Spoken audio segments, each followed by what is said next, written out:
गतिविधियों का अंतिम दिन है। ये उत्सव 4 दिसंबर से शुरू हुआ था और आज 11 दिसंबर को इसका समापन है। और समापन के इस अवसर पर जो गतिविधि रखी गई है उसका नाम है भाषा मेला।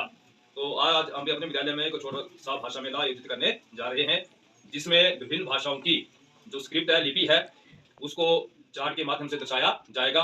और जो भी विजिटर आपके पास आएंगे, आपने उनको एक वर्ण या अल्फाबेट उस भाषा का काट कर देना है, जिससे कि उनके पास उस भाषा का एक लैंग्वेज कार्ड बन जाएगा। तो मैं मैम उपमा से आग्रह करता हूं कि वो इस मेले की विधिवत शुरुआत करें।